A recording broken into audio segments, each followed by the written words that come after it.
Amigos y seguidores, hoy le di un golpe de estado a Federico y soy yo la que lleva el control del programa. Espero que sea de su agrado. Después de un año voy a volver a tener la oportunidad, la fastuosa oportunidad de conversar con el profesor Eric del Búfalo.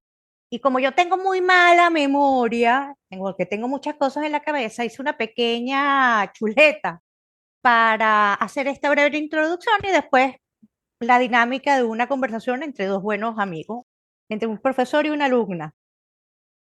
Querido Eric, antes que nada, me gustaría manifestarte la honrada que me siento por esta segunda tertulia que vamos a tener. Es increíble cómo pasa el tiempo. La primera fue hace un año atrás. Sin embargo, la de hoy está íntimamente relacionada con esa tertulia. Así que los invito a que vean la tertulia anterior. Les vamos a colocar el link.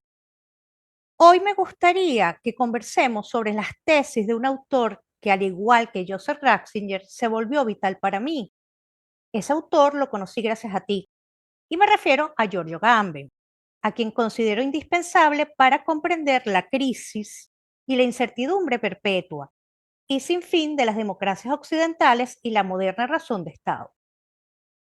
Para muchos puede que en apariencia no tenga relación, pero para mí marcó un antes y un después a la hora de tratar de comprender el entorno, y me refiero especialmente a la lectura de un breve escrito de Agamben titulado Jesús y Pilatos, y como complemento de este pequeño texto, el capítulo sobre el juicio de Jesús del libro Jesús de Nazaret de Joseph Ratzinger. Para mí fue impactante cómo Agamben expone todo el proceso del juicio hasta relacionarlo con los estados de excepción, es decir, con el estado de anomia que vivimos en las sociedades actuales. Como hoy estoy conversando con Eric, a quien no le gusta que lo llamen filósofo, así que lo llamo un gran pensador, que también lo es, voy a hacer un paréntesis para aprovechar de comentarle lo que vino a mi mente después de esas lecturas de esos dos textos. Abro paréntesis. ¿Por qué de todas las diversas formas que Dios pudo elegir para el asesinato de su hijo, eligió justamente un juicio donde además observamos elementos que vemos día a día desarrollándose con plena normalidad ante nuestros ojos, como lo es la manipulación de las masas cuando leemos que las barras que llevó los seguidores de Barrabás pedían que el juicio fuera a Cristo, que fuera sacrificado Jesús, la influencia de los mercaderes del templo, el poder religioso, financiero, sobre el poder de la ley encarnado en Pilatos, solo por citar algunos ejemplos, lo cual me pareció curioso, más no casual, porque en el plan de Dios no hay casualidades. Así que entremos en materia y conversemos un poco sobre el estado de excepción y la crisis permanente como normalidad en las democracias occidentales y el parentesco del estado administrativo y de seguridad con el estado dual de los regímenes jurídicos políticos de las democracias nazifascistas. Y uso el término democracia porque vamos a hablar de Agamben y Agamben hace la aclaratoria que es una barbaridad decir que son dictaduras porque fueron sistemas que se eligieron por la vía democrática. ¿Ok? Correcto. Entonces le cedo la palabra a nuestro querido Eric del Búfalo. Bueno, muchas gracias. Una confesión, yo a veces acepto las invitaciones de Federico con la esperanza de algún día poder tener una conversación contigo. Pero eso es un secreto que mantenemos aquí Sí, eso es un tú, yo y secreto. los que nos escuchan. Nadie se lo puede decir a Federico. En segundo lugar, me parece excelente empezar por ahí, por el juicio a Jesús, porque ahí justamente vemos cómo es condenado, que no es casualidad. Es condenado por dos factores, ¿no? Eh, las masas y el poder financiero, unido al poder, porque el templo en la época de Jesús era el poder financiero y el poder religioso, estaban casados, ¿no? Eh, y esto no es casual, es el hombre el que tiene que condenar a Jesús, no es Roma, o sea, no es la ley romana la que condena a Jesús, sería muy fácil, es el hombre el que condena al Hijo del Hombre justamente para que el sacrificio sea completo. Es decir, es el hombre que condena a Dios, ¿no? Para que Dios lo absuelva a él mismo. Entonces, eso es vital porque eso primero marca la distinción entre el poder, digamos, legal del Imperio Romano, que se lavaba las manos, o sea, que no era su Sí. asunto, digamos, ¿no? Digamos, cuando Pilato se lava las manos, ¿qué quiere decir? Bueno, yo soy un poder formal, Jesús no es mi problema, yo acepto lo que digan las masas y el poder financiero, ¿no? Esto como metáfora de la democracia moderna es magnífico además, ¿no? Porque yo lo puedo aplicar a cualquier sistema, porque Ujú. justamente es un arquetipo, es una idea universal, lo puedo aplicar en la Edad Media, lo puedo aplicar ahorita, pero en nuestro caso, si lo actualizamos, porque recordemos siempre que lo universal siempre se actualiza en lo contingente de un modo universal, es decir, siempre va a servir, no importa la coyuntura, siempre nos va a explicar algo, ¿no? No importa el sistema político. En nuestro caso de la democracia, vemos claramente que hay un Estado formal, pero que el poder lo tiene la manipulación de masas, ¿no? Las barras de Barrabás, y el poder financiero que está detrás de ese poder formal, ¿no? Que ya no es el Imperio Romano, sino el Imperio de los Derechos Humanos, podríamos decir así. Sí, Ese es el imperio de los derechos humanos que al final solo han servido abstracto, universales, abstracto. abstractos, completamente Sí, sí, abstractos, sí, completamente. Simplemente es que- una máscara para justificar correcto, intervenciones y hacer barbarie. ¿Ok? es correcto. Y ya No del tema de solamente los una de... máscara, es un dispositivo que lo permite. Como es tan abstracto, yo por Ujú. debajo puedo hacer cualquier cosa, ¿no? Puedo justificar un bombardeo, un genocidio, total, Cualquier total. cosa. Entonces, está hecho a propósito porque es como, Agamben también lo dice en algún lugar, es como la formalización pura del imperio, de la ley. Mientras más abstracto, mejor, porque mientras más abstracto, más aplicaciones tienes hacia abajo. Es decir, en otros términos, mientras más formal sea el imperio de la ley, más real es el estado de excepción. O sea, Exactamente. más espacio tiene el poder para hacer lo que desee. Sí, de hecho, es interesante en el juicio, lo que plantea Gamben, en el juicio de Jesús, que es la parte que tú ves, ¿no? El estado anómico, es que es un juicio en donde en realidad es un interrogatorio, o sea, es un juicio sin sentencia.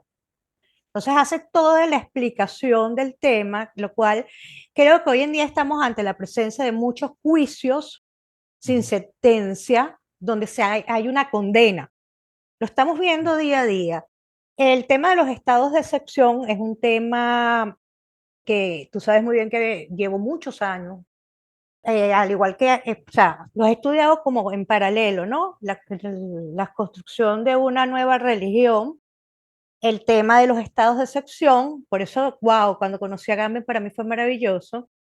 Y entonces, en los estados de excepción, y aquí me gustaría que expongas un poquito el tema sobre el tema de romper, vamos a romper mitos. Tú pusiste en estos días un tuit de romper mitos. Me gustaría que en este programa rompamos algunos mitos. Por ejemplo, el mito de la soberanía reside en el pueblo. Y aquí me voy un poco a la teología política de Carl Smith para que le expliques un poco el tema de que en realidad, ¿dónde en realidad radica el poder de la soberanía? Bueno, una pregunta de 100 millas por hora. Fíjate, en primer lugar, no es el mito, es la mitología. Ok, El mito es un arquetipo sagrado que es una explicación del mundo. La mitología es un cuento chino. ok. Es decir, que es como si fuera un mito, pero en realidad no es un mito, es una construcción eh, del poder, ¿no? Entonces yo decía, hay que romper la mitología. Ok. Entonces, la soberanía es una de esas mitologías y acá me lo explica muy bien. El término soberanía, que viene de superanus, es un término que se aplica al absolutismo. En primer lugar se aplicó al Papa, que está sobre Ujú. la ley, y después al absolutismo. Y significa estar sobre la ley. Eso es lo que significa soberano. Soberano es aquel que está sobre la ley, que Kashmir va a formular. Soberano es aquel que tiene la capacidad de aplicar la violencia en última instancia o la muerte en última instancia porque está sobre la ley. Y Entonces, decretar los estados de excepción. cuando la Revolución Francesa hace esta inversión del rey al pueblo, Ujú. está haciendo una gran trampa, porque está diciendo, es el pueblo el que es soberano, es el pueblo el que está sobre la ley, y si ella poco después va a decir, como el pueblo está sobre la ley, el pueblo es el poder constituyente, que está más allá de cualquier poder constituido, y a partir del método democrático, él Mm. ejerce sus representantes para que representen su soberanía, lo cual es un contrasentido, porque, digamos, lo que hace la democracia es sacar la autoridad de la soberanía, divide soberanía y autoridad. En el absolutismo, en el Papa, la autoridad y la soberanía van juntos. Es decir, el Papa era soberano en la Edad Media porque él tenía el poder de mando. Luis XIV era soberano porque él tenía la autoridad de mandar. Mm. Pero el pueblo, siendo soberano, no tiene la autoridad. La autoridad la tiene el poder constituido. Entonces es un sofisma, ¿no? Es decir, yo te doy legalmente la soberanía, pero en la práctica te quito la autoridad de ejercerla. La puedes ejercer nada más a través de tus representantes. Entonces hay una alienación completa del poder. ¿Qué ocurre? Que la gran mitología es que la gente escoge a sus gobernantes, pero de facto lo que hace es que la autoridad escoge a su pueblo. Es decir, cuando yo voto, lo que estoy haciendo es legitimando a un poder que ya eligió previamente quiénes pueden ser candidatos ahí. Yo simplemente voy a legitimar con mi supuesta soberanía una autoridad que igual yo no voy a tener. Esa es la gran paradoja de la soberanía. Y toda la obra de Agamben lo dice en una entrevista. Toda mi obra es para justamente desmontar la mitología de la soberanía, siendo un concepto que no es adecuado a la república, a la democracia, etcétera, etcétera. Sí, Por esta dualidad. sí, es que justamente a mí me llamó mucho la atención.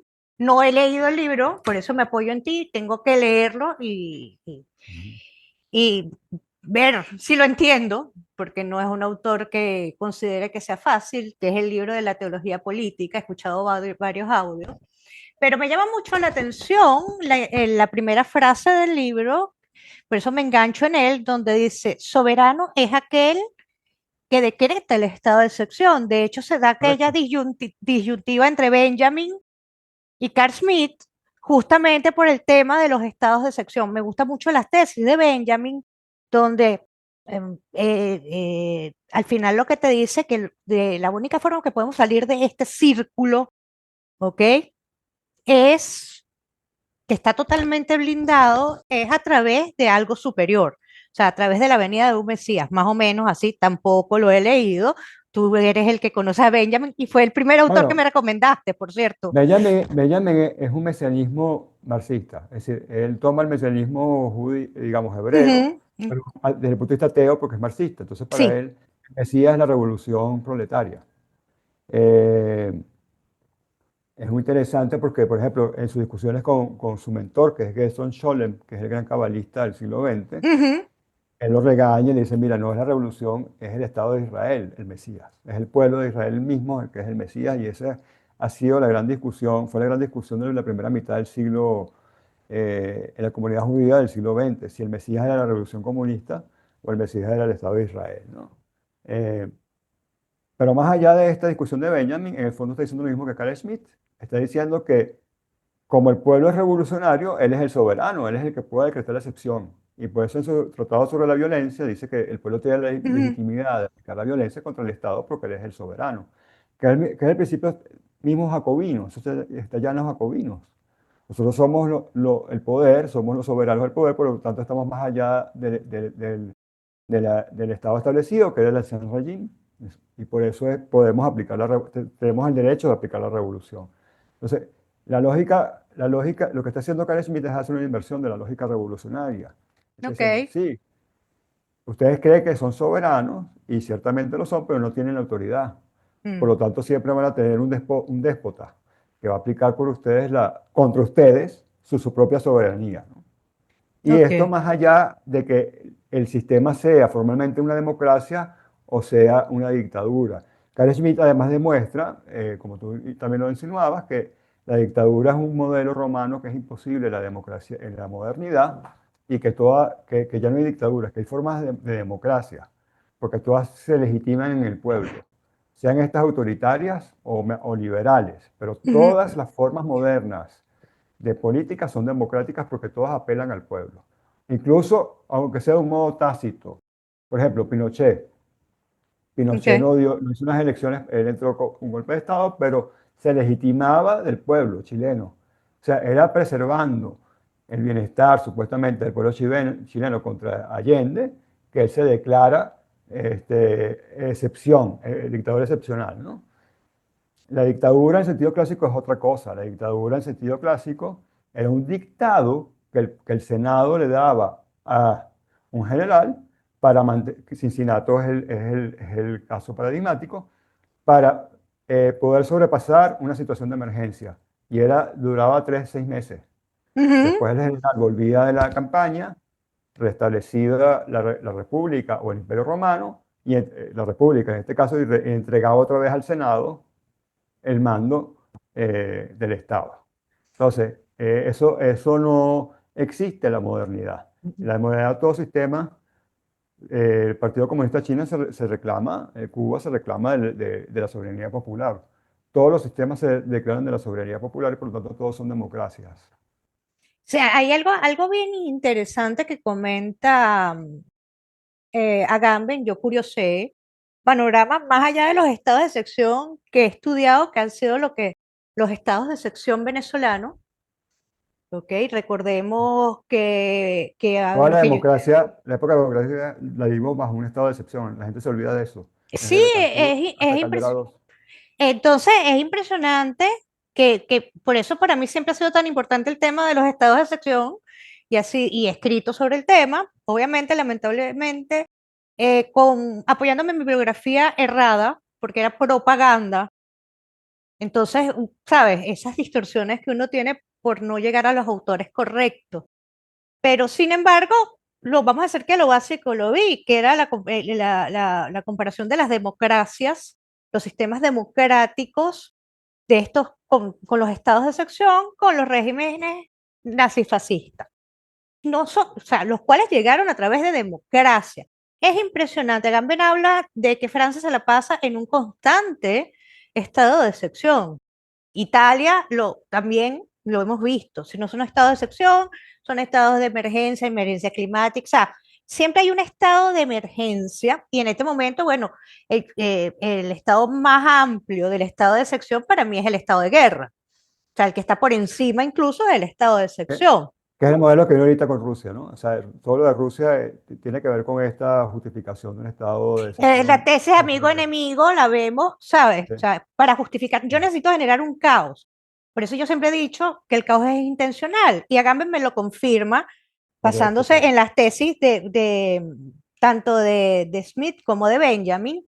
¿Por qué? Porque si no hay violencia, si no hay caos, si no hay incertidumbre, la razón de Estado moderno no se sostiene, porque la razón de Estado Napoleón, moderno, claro, Napoleón lo marca muy bien. Yo el diluvio, o sea, ah, y todo, exacto. Si, nosotros no somos perfectos, pero sin nosotros es peor, viene el caos, viene el diluvio, ¿no? Ese es el mecanismo de sí, justificación del poder.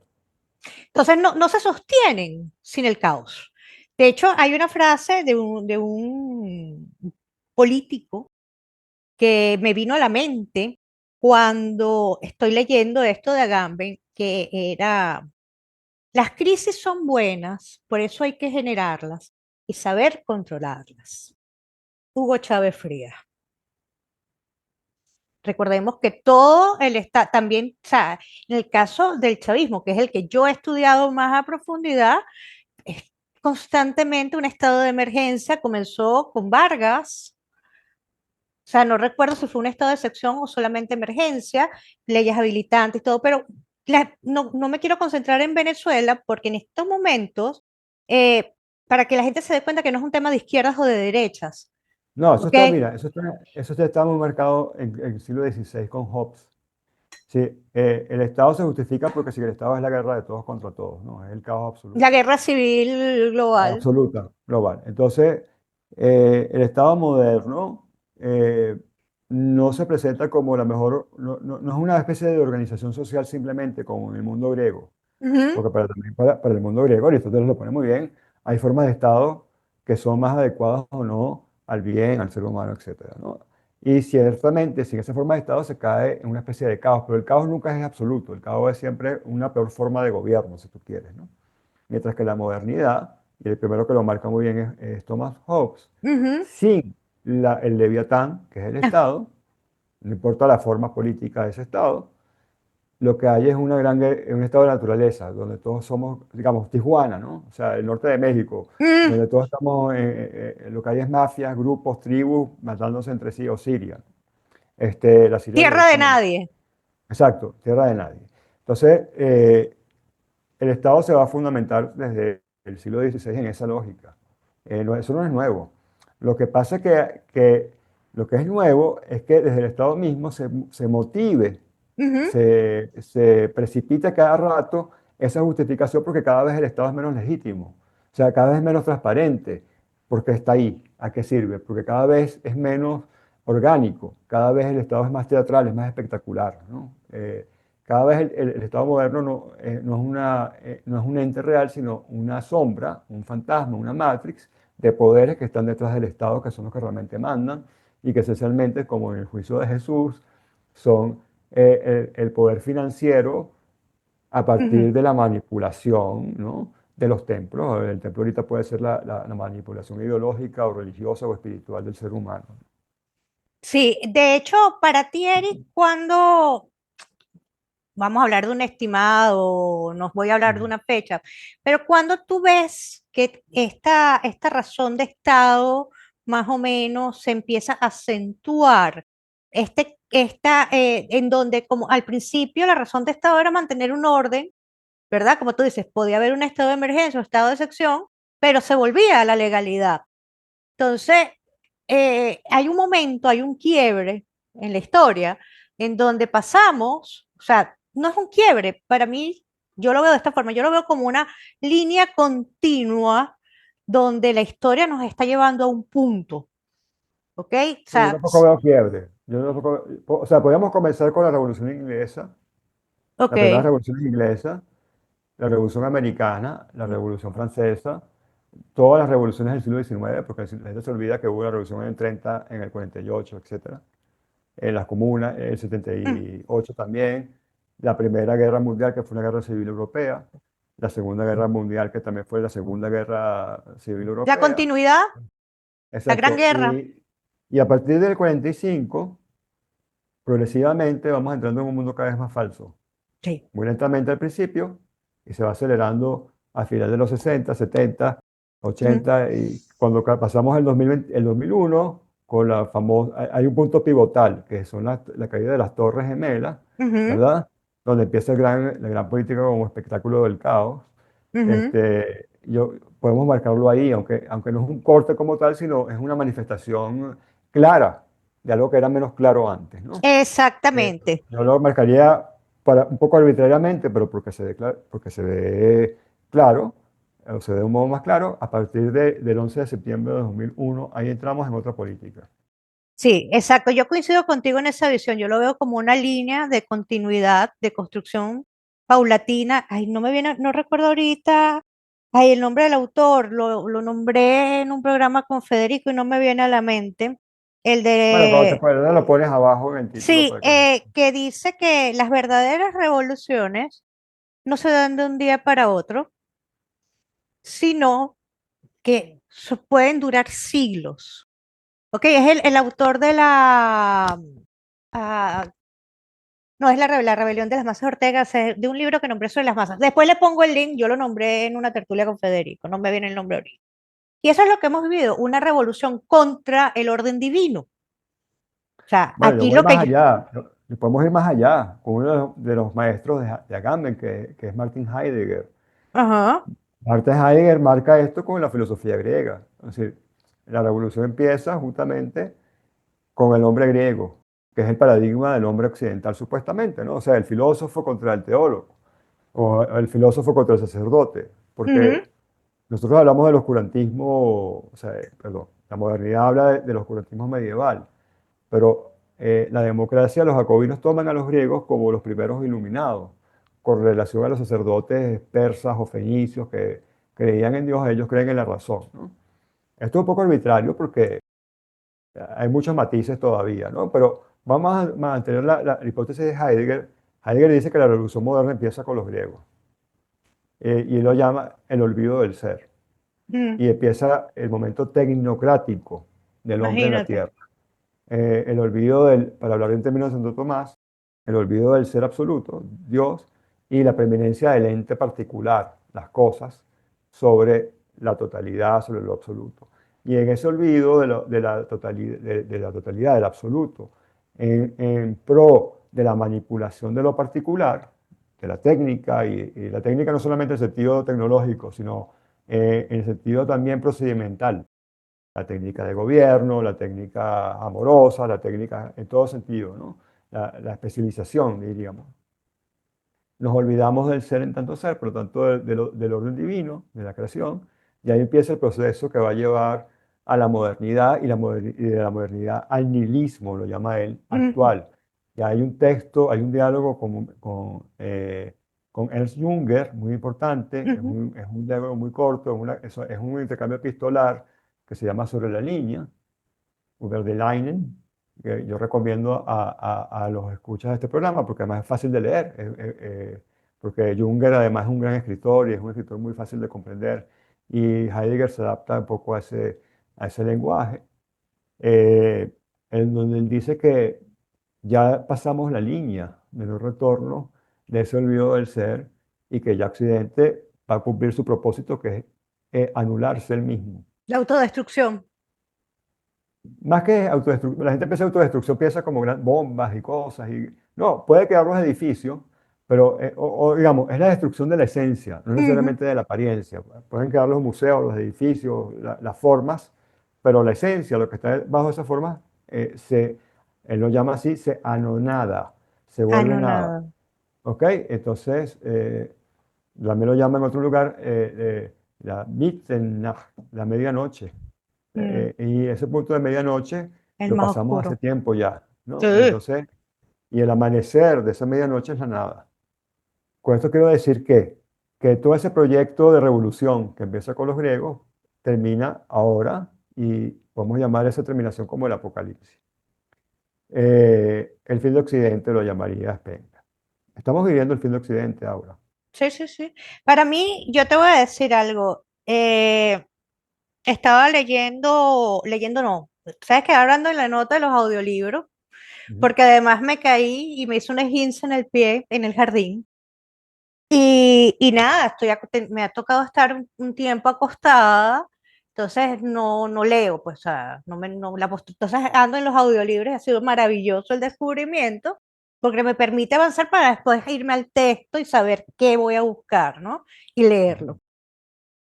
Resulta ser que con el tema de las epístolas de San Pablo, ¿sabes? Leyendo las escrituras, o escuchándolas, mejor dicho, me doy cuenta de que para mí, es mi opinión, ¿ok?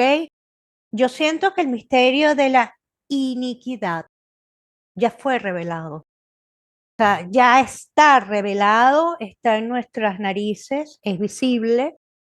Y más que, por eso hablo, además de todos los avances de la tecnología, en donde, como hemos hablado en otras oportunidades, lo que está en riesgo no es la libertad nunca la hemos tenido. O sea, ese es otro mito. De hecho, eso es una religión.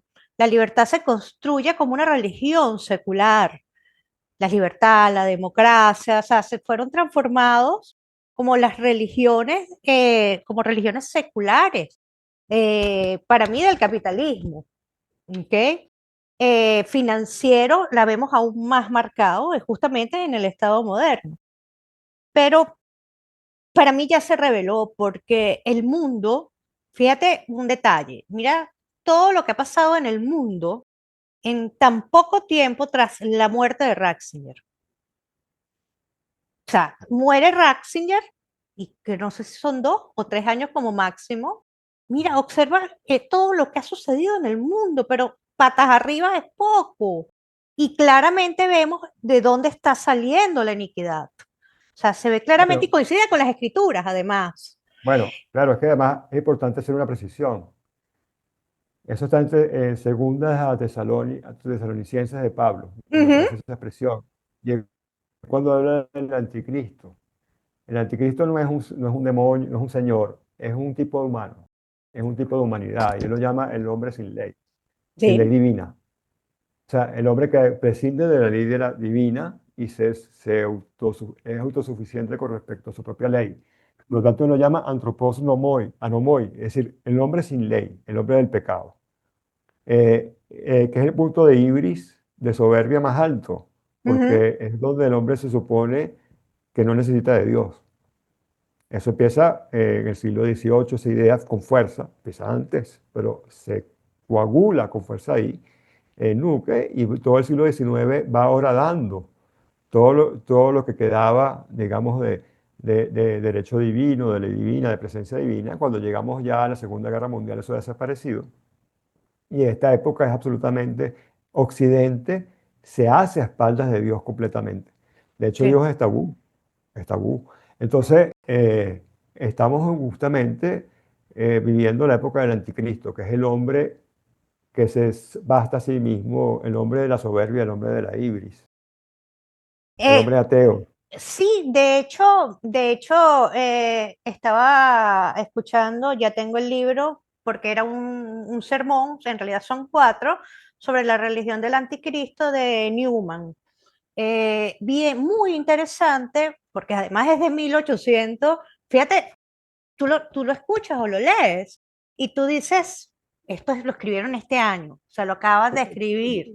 No, lo que quiero subrayar antes que sigamos es que todas esas lecturas tienen que partir primero de leer la segunda epístola de Pablo a los tesalonicenses. Es lo Yo primero que recomiendo, que fue lo que yo hice. Yo voy a confesar y aquí después- algo. Yo nunca me había leído la Biblia Ujú. porque me pareció un libro súper difícil, ¿ok? Y no me la había leído como lo hice ahora, que fue en su orden, ¿no? Completa. La abría, leía pasajes, todo, pero no entendía. Esta vez agarré y me puse a escucharla, ni siquiera la leí. Primero empecé a escucharla. Claro, yo no sé si es por lo que he ido estudiando, antes era completamente, ¿sabes? Masa en su estado más amorfo que pueda existir a nivel cultural, a nivel intelectual, eh, y la entendí. Entendí y me quedé muy impactada. Me fascinó mucho lo que fueron las cartas de Pablo y las de San Juan. O sea, o sea, San Juan es espectacular la forma en que escribe. De hecho, después te paso el libro, no sé si lo tienes, no me acuerdo el nombre, de quien desarrolla toda la teología del verbo encarnado, o sea, del verbo encarnado. Lo descubro, conseguí el libro milagrosamente por internet, el verbo se hizo carne, ¿no? Entonces, yo recomiendo que no es que, o sea, yo por qué comento esto, para que no crean que yo tengo un prejuicio, sabes que hay un fanatismo por gente que es estudiosa de la Biblia, ¿sabes? No, no, no, no, yo no tengo un prejuicio previo, porque no la conocía, no la había estudiado, no la había leído, es la primera vez y estoy comparando con lo que he estudiado y con el entorno. O sea, así de sencillo, ¿no? Quiero hacer esa aclaratoria porque no quiero que caer en que crean que yo soy de esas personas fanáticas de estar comparando. Las epístolas de Pablo son, pero, Eric, es impresionante la realidad. O sea, por eso yo en estos días puse en un tuit que el entorno me recordaba a San Pablo. O sea, no solo una, son todas sus epístolas, son realmente una joya. Yo recomiendo que la escuchen la Biblia sin ningún prejuicio, o sea, escúchenla, abran su corazón a Dios y déjensela que la escuchen. Y sin duda alguna, la recomendación de Eric, lean las epístolas de San Pablo porque son impresionantemente, es como leer la no, actualidad. no sé cuál libro te refieres tú, pero hay un libro de Michel Henry que se llama Encarnación, que es un filósofo francés católico, se llama Encarnación, el misterio de la carne, donde toca estos temas.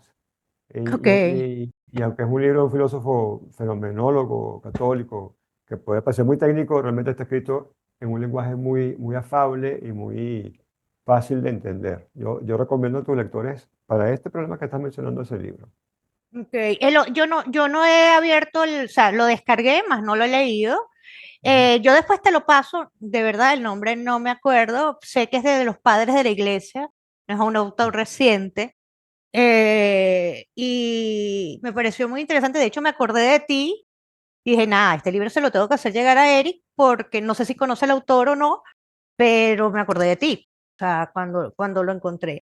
Aquí el punto está que debemos retomar nuestra vida vertical. Hay algo que dice Gamben que me parece muy interesante, ¿no? Ante este entorno, y se fundamenta en Hannah Arendt, en donde Hannah Arendt plantea que, bueno, antes del entorno que a ella le tocó vivir como hebrea en el entorno nazi, o sea, ella habla de la migración interna. Entonces, plantea el tema, o sea, Agamben dice, bueno, no nos toca la migración interna, una vida monástica o la amistad. Hannah Arendt se apoyaba más en el tema de la amistad. Yo aquí le hago una crítica, y no coincido con Agamben en el sentido, o sea, estoy completamente de acuerdo en el sentido de que la amistad sí es una forma de volver a construir una sociedad política y todo, porque somos seres apolíticos. O sea, lo que no nos damos cuenta es que dentro de todo este cuento chino de democracia, libertad y todo, terminamos siendo seres apolíticos. O sea, no Sí, sí, sí. existimos. Somos seres económicos. La economía priva sobre la política y por eso somos seres económicos. Bueno, Pero no economía en el sentido cristiano, no como no, eclesia, sino de sino la polis. como usura. Entonces, es una economía que es una economía antisocial, digámoslo así. Es Sí, una economía anticrística. Ahí también podemos llamarlo la economía del hombre de la anomia, ¿no? claro, porque justamente en el caso de Orígenes y otros padres de la iglesia, ¿qué te dicen? La codicia es el mal. O sea, la codicia es el pecado más grande y es un rasgo característico porque ahí está el anticristo, que es el último, el que llegará al final, pero han habido muchos anticristos, pero a su vez hay espíritus del anticristo. O sea, que lo vemos en la gente común, el espíritu del anticristo, de los anticristos, ¿no? Entonces, somos una humanidad, sin lugar a duda, en estas épocas que nos ha tocado vivir, donde predomina el mal, donde predomina el espíritu del anticristo, porque somos una sociedad de consumo, hubo una mutación antropológica que para mí inicia con la primera revolución industrial. ¿Ok? Porque ese cambio que hubo tan brutal de lo cómo era la sociedad, cómo la transformas, ¿ok? Recomiendo vean, para mí Charlie Chaplin es un personaje muy interesante y en sus películas hay denuncias del entorno, mira, que son proféticas, macartismo, el tema de la revolución industrial. Entonces vean a Chaplin con esos ojos. Entonces, ¿qué pasa? Ante esta mutación antropológica que ha sufrido el hombre, primero no nos ven como seres humanos, somos hormigas, somos o sea, estamos a la par, o sea, la zootécnica, no somos seres con alma, Somos Homo nos, sapiens, es decir, un animal más. un animal más nos retrocedieron. Entonces, esta mutación antropológica nos terminó llevando a una sociedad de consumo donde es impresionante, y esto te lo voy a hablar ya de testimonio, no de libro. En el entorno donde estoy, la gente vale por lo que tiene y te lo dicen en tu cara. O sea, aquí la gente te evalúa por lo que tienes, por lo que aparenta. Sí. Viven del crédito, pero no del crédito, y no me acuerdo cuál es la palabra griega, porque Agamben justamente anoche estaba escuchándolo sobre qué es la fe, y habla de la palabra en griego que usaba Jesús, que es crédito. O sea, toda una explicación del tema del crédito, no el crédito para el más allá, sino el crédito de los bancos. Entonces, es muy difícil establecer una relación de amistad. Reina la hipocresía, la codicia, la ley del más fuerte, el cuánto vale, porque somos una sociedad líquida. Entonces, aquí me voy a Bauman, donde para la piedra angular del cristianismo es el amor. ¿Ok? Correcto. Es el amor. Dios es amor. Vivimos en una sociedad donde el amor es líquido. Entonces, no hay relaciones, o sea, las relaciones que del pasado no existen, no hay vínculo. Todo es el yaísmo. Y entonces, veo muy difícil la opción que planteaba Hannah Arendt de la amistad. Bueno, es que está bien, pero antes que caigamos en la amistad, esta relación entre pistis, que es la palabra Ajá, que pistis. es la fuente de fe, en griego significa crédito. O sea, yo Ujú. tengo fe en el crédito, ¿no? Porque si yo te presto un dinero, tengo fe que tú me lo vas a devolver. Entonces se usa así.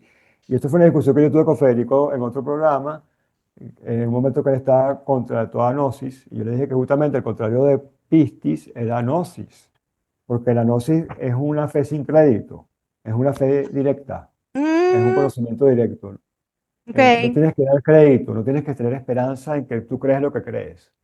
Porque la pura pistis es una esperanza de que lo que yo creo, uno es realmente lo que yo creo, y que dos, tiene un contenido real. Y de Mientras que futuro. la gnosis, claro, es una promesa de vida eterna en el futuro. Mientras que la gnosis es un saber que se tiene la forma de la fe, porque no tiene la forma de la episteme, de la Ujú. ciencia, pero es un saber. Pero bueno, sí, lo de la amistad es débil, yo creo que también es débil, es mucho más fuerte el concepto de comunidad, de iglesia, de comunitas que utiliza Expósito, por ejemplo, es mucho más fuerte. La amistad creo que es un poco débil, es un poco liberal, digámoslo, ¿no? Como eh, fundamento último de poder realmente consolidar vínculos sociales. Yo Sobre me todo, voy, ni siquiera aquí en Occidente, y hago la aclaratoria, ni siquiera veo la comunidad eclesial. ¿Por qué? Por experiencia también te puedo decir que, ok, si tú puedes no, ir a no, mí, la iglesia ya no existe. no Ojo, hay. no, no, no, no. Esa es la primera, el primer anticristo es la destrucción de la iglesia. Eric, En el es sentido, impresionante, no te, o sea, tú vas a una misa y en el momento de darte la paz, en teoría, o sea, estás en una misa, o sea, el tema de no te la dan o te la dan dos o tres, pero con un asco. la O sea, y iglesia tú es un dices, concepto de la Serra Jim. Ahora, la iglesia es sustituida por la ciudadanía en el siglo sí, XVIII. sí. Yo apuesto más por la vida, por la migración interna hacia la vida monástica, Bueno, no sé si, personalmente. bueno, no hay que llegar ahí, pero eso es una vida, pero más bien tú lo dijiste al principio, es la vida vertical. Sí. Recordemos el simbolismo de la cruz, ¿no? La cruz tiene un eje horizontal, que es la relación entre los hombres, de los hombres entre sí, del hombre con el mundo, ¿verdad? Y tiene un eje vertical, que es la relación del hombre con Dios. Si ese eje vertical desaparece, el eje horizontal pierde la humanidad. El antropoceno, para hablar como hablan los sociólogos hoy en día, ¿no? La conquista del planeta por el hombre sin Dios, que también podemos poner entre comillas, del hombre sin ley, el Ujú. hombre anómico, es eso, es el hombre que prescinde o que se olvida del eje vertical. Y por lo tanto su destino es el espanto, es el anonadamiento de la vida nihilista, sin sentido, o la destrucción ya pura y dura de la vida humana, ¿no? Del genocidio, de la muerte. Pero no hace falta morir para morir, en el sentido No, de que no hace falta un genocidio físico para ver un genocidio en el alma, que es lo que se aplica en Occidente. sí, Entonces, totalmente de acuerdo contigo. De hecho, la única salida es la restitución de la cruz, del eje vertical de la cruz. yo creo que eso es un camino que Aunque no hace falta irse a un monasterio, eso lo puede hacer uno no, aquí. cuando te hablo obviamente no, porque aunque en el programa pasado conversamos de que muchos con todo el tema político, ¿sabes? El desastre que hubo entre poder y la iglesia ya en los pontificados y todo ese caos que hubo, muchos como rebeldía, como revolución cristiana, para usar términos de orígenes, se fueron al monasterio y, ¿sabes? Y se van y hacen sus propias leyes, o sea, pero después los monasterios también se degeneraron. Entonces tú ves cómo, por ejemplo, en San Juan de la Cruz, quienes o sea, lo llevan a la noche oscura son las autoridades eclesiales. Claro. O sea, dentro de el cuerpo bipartito de la iglesia, Eric, se ve claramente Correcto. cómo, Correcto. por ejemplo, en San Juan de los Cruz lo ves de una forma, pero que te explota en la cara, todo a través de su Mira, vida. Ratzinger cuando renuncia, él no emplea el concepto, pero hace referencia indirectamente a un concepto smithiano que él usa en la filosofía política, que es el concepto de catechon, ¿no? Sí. Catechon es el que contiene, y es Jesús, ¿no? Jesús, el Espíritu Santo contiene el advenimiento del mal absoluto. Mucha gente asocia el catejón con figuras políticas, ¿no? España en la época de la Inquisición, Rusia ahorita, pero realmente es un concepto metafísico puro Ujú. y significa que el mismo Espíritu Santo se va a retirar. Eso no depende de los hombres. O sea, porque eso es parte también de la soberbia humana, pensar que nuestro destino está absolutamente en nosotros, ¿no? Eso no depende de los hombres, eso depende de lo divino. Y estamos posiblemente, si no ahí, muy cercano al momento en donde se retira completamente el contendor del anticristo, el catejo, para que se manifieste absolutamente el anticristo, y es ahí donde aparecerá el juicio final, ¿no? Entonces, estamos en un momento de revelaciones Ju- eh, que no dependen Justamente, de nosotros. no, fíjate, ahora que hablaste del catejo, cuando Bergoglio estaba muy enfermo, ya estaba enfermo, yo le comentaba a Federico, fundamentándome en lo que he estudiado del propio Ratzinger, ¿no?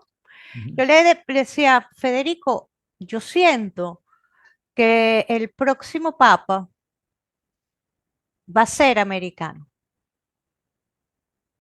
Y si americano o otro títere del imperialismo americano, o mejor, americano, o sea, del atlantismo, para usar el término correcto. Pero yo veo un papa americano. Eh, fundamentándome en un texto que está voy a poner el link del video, porque es la lectura del texto como tal de Ratzinger, donde habla la abierta postura de Estados Unidos de la destrucción, o sea, de hacer construir nuevos católicos. Y habla que comienza, o sea, desde 1912, o sea, habla de testimonios desde 1912, posiblemente es antes, ¿no? 1912, 1968. Entonces, a raíz de todas estas cosas que he estudiado, sumado a todo lo que dice Sonjas con relación al globalismo y al nuevo desorden mundial, no sé, lo sentía, porque eso eran los fundamentos. Bergoglio estaba vivo.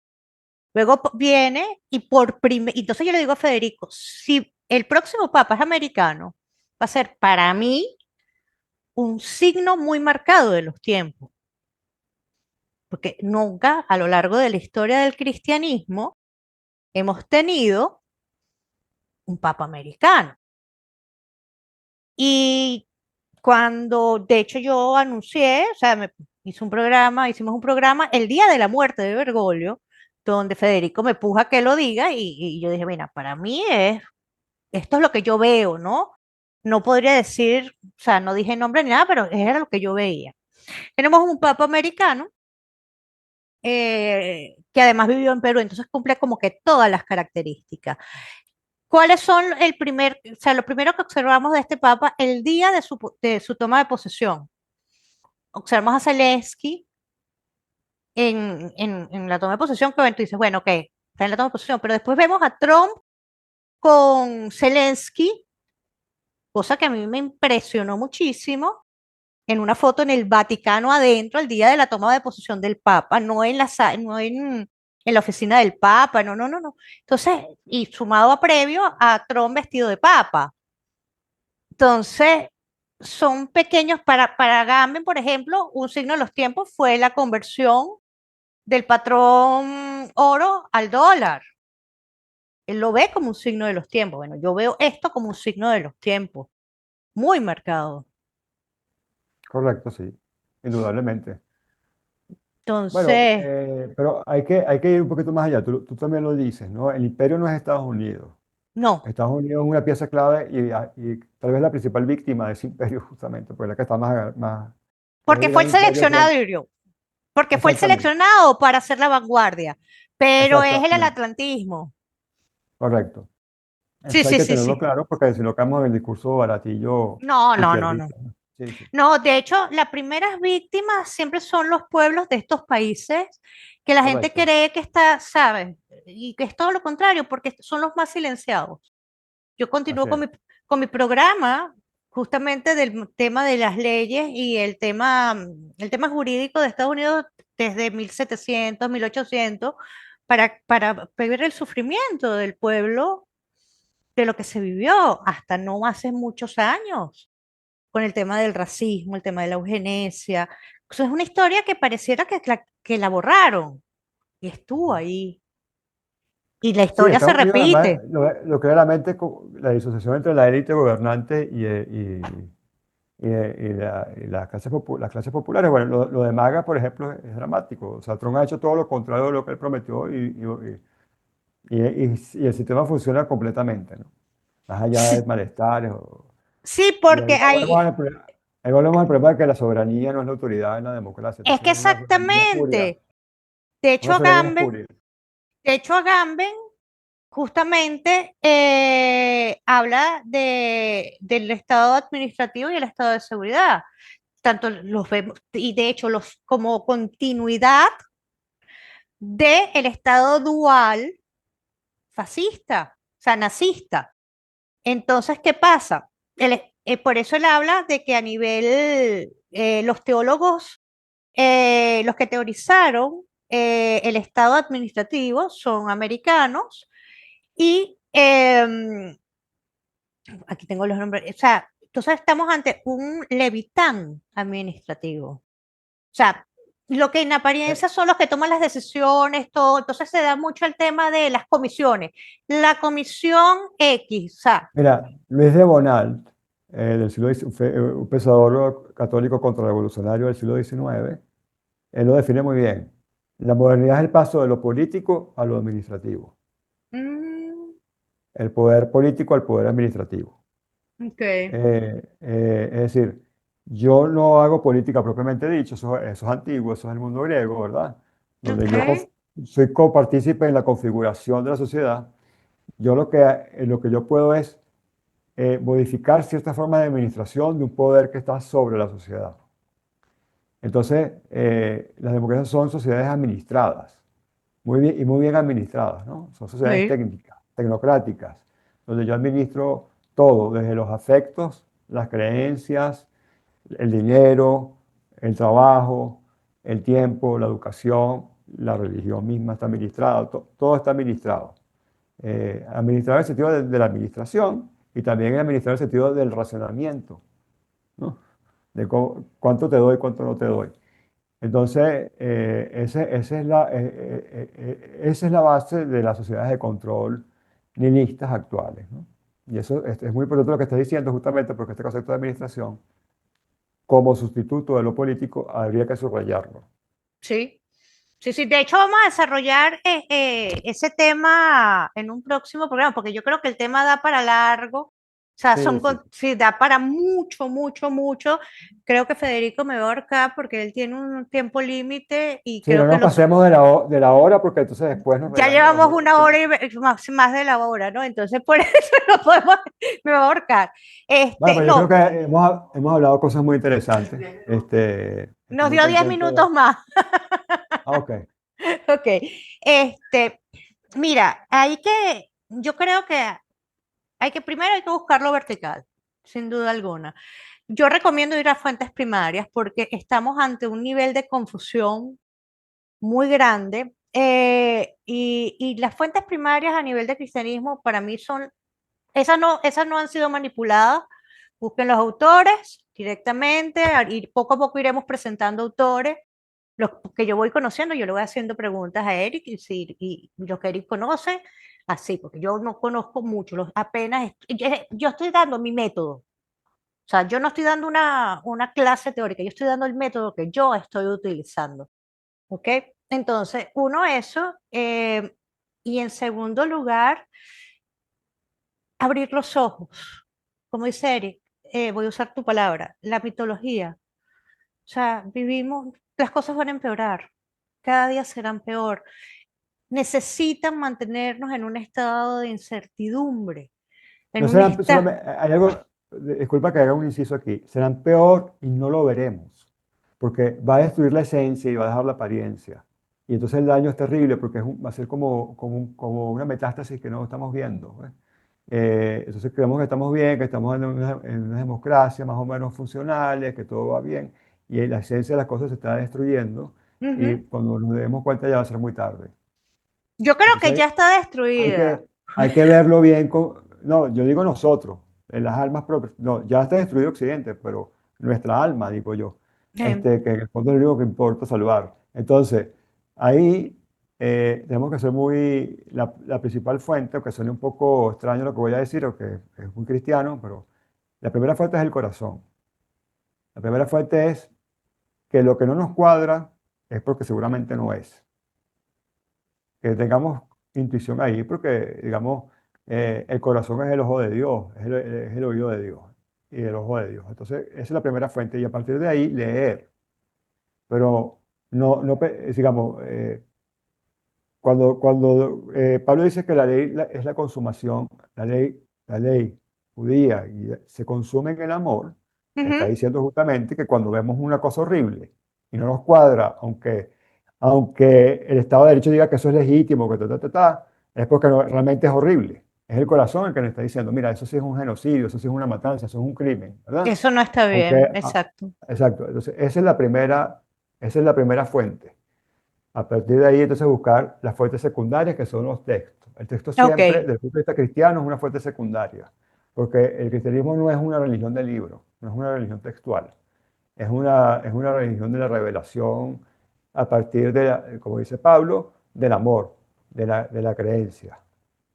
Entonces, bueno, una pequeña observación, no, para que no estemos maravilloso, cosas Eric. después de protestantes o de literalistas ¿no? Porque ese es el peligro, ese es justamente el desvío de los protestantes, pensar que el cristianismo nada más es un No, problema textual, no no, por fuente. porque yo lo veo, o sea, el cristianismo, primero, el amor, y segundo, Dios es amor, y segundo, el cristianismo es una forma de vida.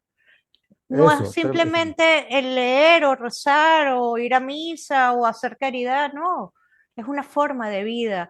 Y esa forma de exactamente, vida correcto. pasa por un proceso de, de, de, de purga del espíritu cuando inicias, porque tienes que separarte del mundo. O sea, tú te separas del mundo y tu viejo yo muere. Hay una muerte. Y resucitamos ya bajo el espíritu de Cristo para seguir una vida como Cristo. El hombre salva al hombre. O sea, Cristo nos dejó las enseñanzas para salvarnos. El Correcto. hombre salva al hombre. Y lamentablemente es la incredulidad y a mí me preocupa mucho la cantidad de herejías que se ven de todo tipo, tamaño del color, ¿ok?